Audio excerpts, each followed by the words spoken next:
সমাজকে মাদকমুক্ত ও ইভটিজিং বন্ধে নরসিংদী রায়পুরা উপজেলার চরসুবুদ্ধি ইউনিয়নের ৪ নং ওয়ার্ডে যুব সমাজের এক উদ্যোগে এক বিশাল ফুটবল টুর্নামেন্টের আয়োজন করা হয়েছে।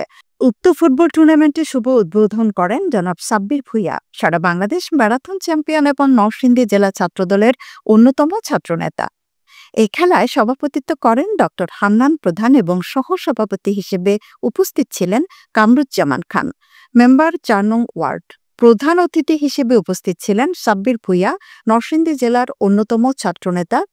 প্রধান মেহমান হিসেবে উপস্থিত ছিলেন Anisuzzaman Sharif, chairman, medical point diagnostic centre পৃষ্ঠপোষক সজীব আহমেদ। উদ্বোধক ছিলেন খলিলুর রহমান রুমি, ভ্যান্তর চরসুবুদ্দি বাজার। আরও উপস্থিত ছিলেন জনাব আপেল তাওহিদ আফ্রিদি, হৃদয় সহ আরও অনেকে। এ সময় প্রধান অতিথি সাব্বির ভূঁইয়া বলেন, সুস্থতার জন্য খেলাধুলা কোনো বিকল্প নেই। খেলায় অংশগ্রহণ করেন বন্ধুমহল ফুটবল একাদশ বনাম রয়্যাল ফুটবল একাদশ।